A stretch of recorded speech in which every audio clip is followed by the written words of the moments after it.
Powered by the Inside the Birds podcast. Now, live from inside the Matt Black Kia Studios. It's Football at 4. Football at 4 is powered by the Inside the Birds podcast. It's brought to you by PropSwap, America's sports betting marketplace. Sell your sports bets and take your profit. Find out how. PropSwap.com. Download the PropSwap app today.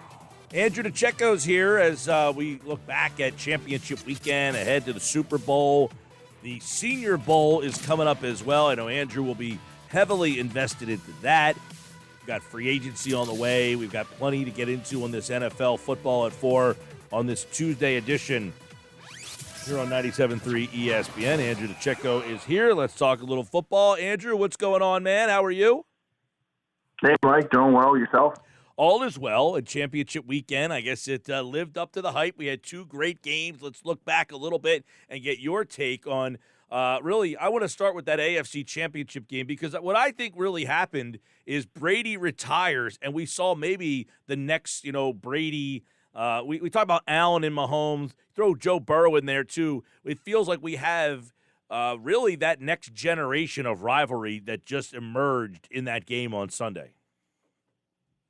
Yeah, I mean, that's fair to say. I mean, the last time we spoke, we talked about Joe Burrow entering that elite tier, and I think he really put a stamp on that echelon the other day when he was able to sort of propel his team to beat the mighty Kansas City Chiefs, and he was able to do so with some timely throws, some clutch performance in the fourth quarter of that game, also some timely stops for the defense, and a lot of regression, second half regression from Patrick Mahomes. But you know what? You got to tip your hat to the Cincinnati Bengals, a team that I've been sort of championing this last part of the season there, and someone who I picked to win the division. I really like what they're building there. It's exciting, and I'm happy for the Bengals fans that they're getting to experience this because there's a lot to like about this team.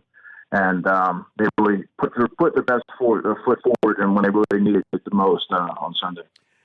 Burrow gets a lot of credit for what happened down there, but this is a team that won 2 games 2 years ago, 4 games last year.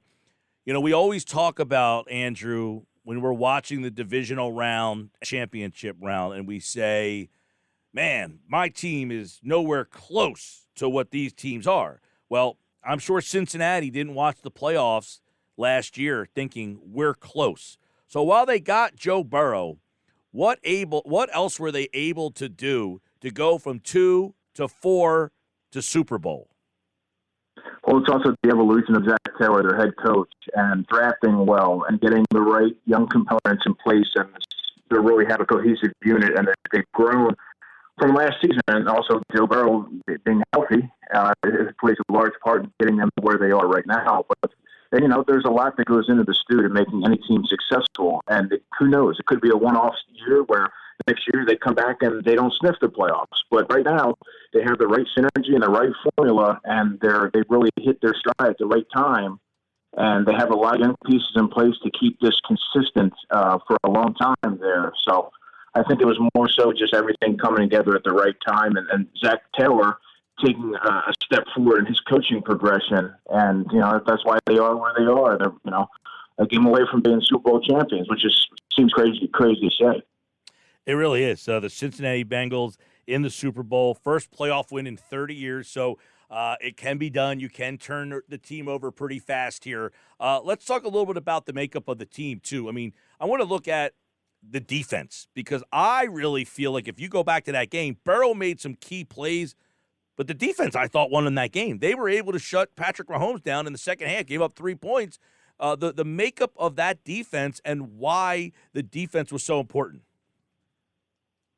Well, it's a combination of key free agent acquisitions like Sam Hubbard, who wasn't on the top of many teams' lists. He's just a player that fit their scheme pretty well. Had a very timely sack there at the end of that game to really give the Bengals the opportunity to pull this off, set forth a sequence of events for them to allow them to do so. But Eli Apple, he's a journeyman corner. He just fits what they do, and he really sort of adapted to the culture and to their scheme quite well. And sort of like the Patrick Robinson type signing when the Eagles brought him in 2017.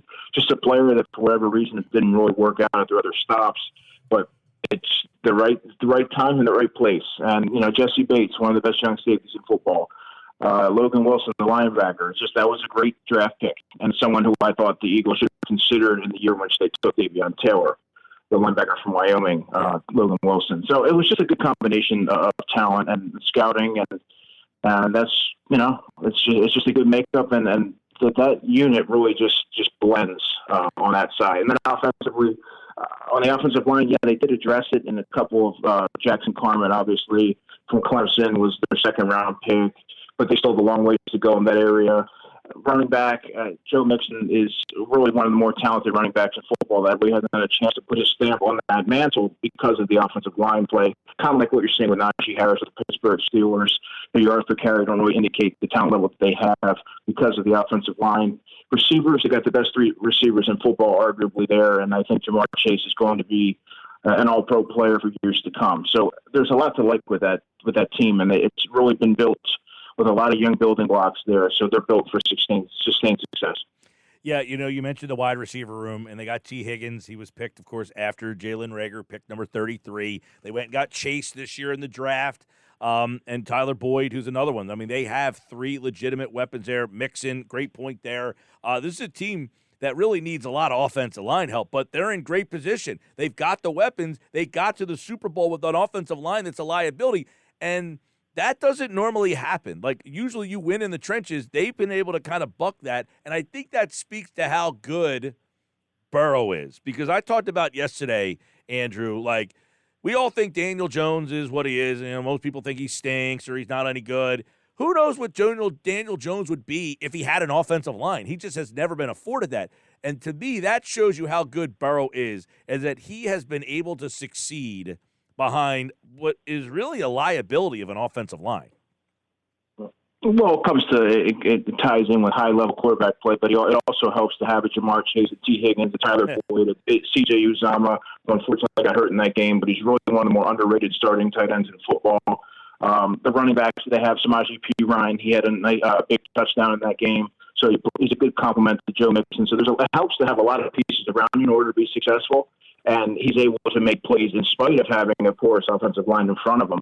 But yeah, Joe Burrow he's crept into that elite status, and he's won everywhere he's gone, and he's really you talk about someone that won a national championship, the Heisman Trophy, and now is on the doorstep of winning a Super Bowl in his second season. That's pretty incredible. The Bengals are there. His second season, yes, he was 2-7-1 as a rookie. He got hurt, missed. Remember, he's coming off ACL surgery, Andrew, because if you remember, guys like Tom Brady, his worst season was the year after ACL. Donovan McNabb, his worst season after ACL.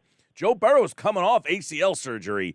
So he might only be getting better and better. We might just be seeing the start of what could be a special run.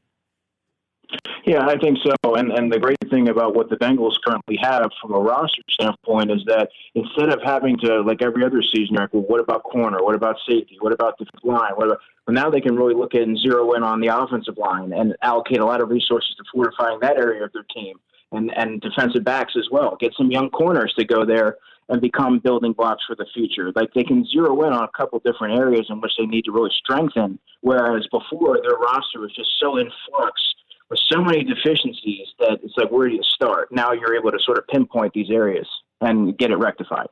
Yeah, I know that this Bengals team is the one takeaway I had from Wild Card Weekend, which was this Bengals team is here to stay. I think now we just saw Brady retire, and I do want to get thoughts from you on that. I don't know that we'll ever see a Brady. Like, the way I kind of look at it with Brady leaving, it makes me sad because he represents the greatness, chasing greatness, the way that we look at certain teams, like the Niners teams of the 80s. They have a mystique about them because of Montana and Rice, and the Cowboys teams of the 90s. They have the triplets, and the 70s Steelers. Those teams have mystiques. The Patriots have a mystique about them, and it's Brady Belichick. And I don't know that do you feel that Mahomes and the Chiefs or Burrow and the Bengals or Allen and the Bills will ever be able to grow the mystique of a guy like Brady and what he brought to his team and the league? Not to that level. I don't know that we'll ever see anything that comes close to comparing to what we've seen with Tom Brady for 22 seasons. I think he's just the epitome of greatness and that synergy that he and Bill Belichick had, building that dynasty, and then he's able to carry over his success and win on his own with the Tampa Bay Bucks and really thrive in the culture there. His time there was brief, but you can really see based on his closing statement today that his time there was very meaningful, and obviously he won a championship there as well. I don't think we'll ever see greatness quite like what we saw with Tom Brady. And I love watching a player of that caliber, so I'm selfish. I wish I could have seen another season of that, and I thought that maybe we would have, based on his reluctancy to announce anything after you saw the leak over the weekend, and maybe kind of think, maybe there's another season brewing here. But, congrats to him. I have the utmost respect for him, and one of the greatest players to ever play the game. Let's look at the Rams and how they're built and why they're here. This is a team that was kind of all in, all or nothing, right? They went for it. They went to the Super Bowl a couple of years ago with Jared Goff. So they went to get Stafford, not to get to the Super Bowl, to win the Super Bowl. We were here before. We need to get to that next level.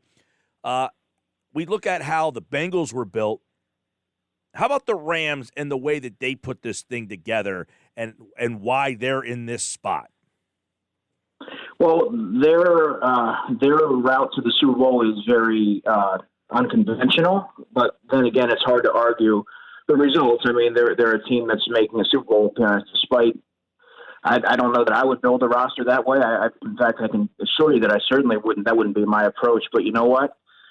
They don't have a lot of homegrown talent to hang their hat on. They have a lot of free agent acquisitions, a lot of high-priced veterans, and they were sort of all in this season. There was no big they weren't really trying to hide the fact about that. And there was a lot of pressure on Matthew Stafford when they brought him in. He was brought in to be the guy that was supposed to, they helped them push all their chips in and say he's the guy that's going to be able to win a Super Bowl for us.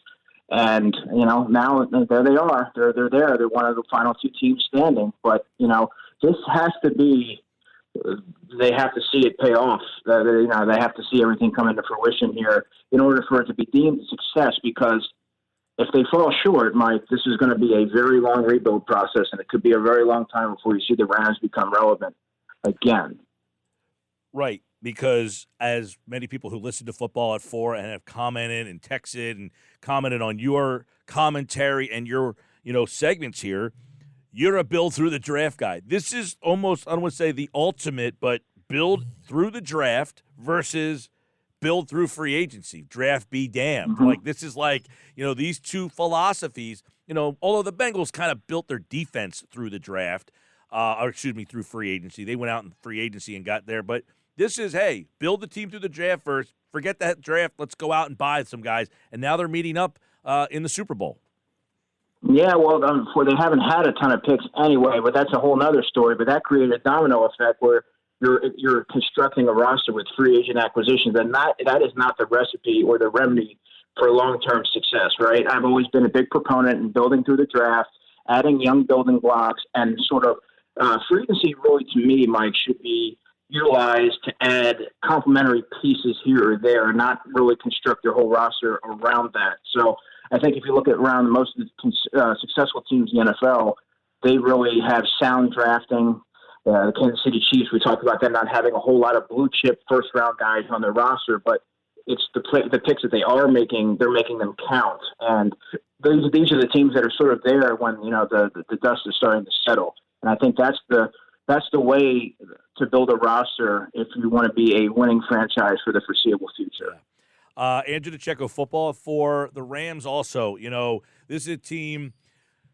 Cooper Kupp and the impact he has on the offense and what makes what he does so stand out and special. Because I don't know that we have another Cooper Kupp in the league. I think we're watching a guy who's pretty unique in what he does. Well, there's not many things he can't do. He's a very technically savvy route runner. He has good spatial awareness, can win on contested balls.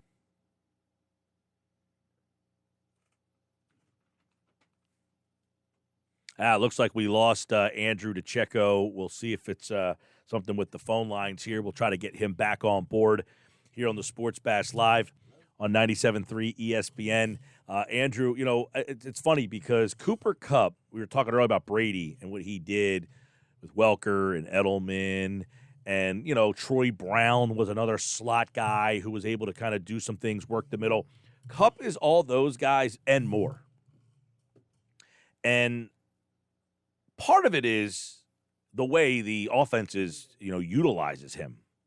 You have Josh McDaniel and what he did with those guys and what Sean McVay has been able to do. Let's bring Andrew back in. He was given a very good description of the impact of Cooper Kupp and, kind of his uniqueness in this league. Go ahead, Andrew.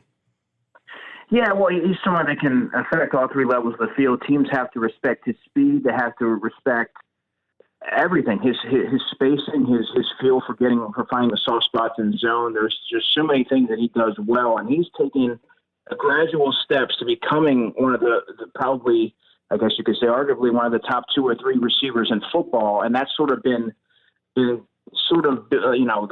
laid the foundation, and he sort of built on that over the past few seasons, and now you're seeing everything come to fruition.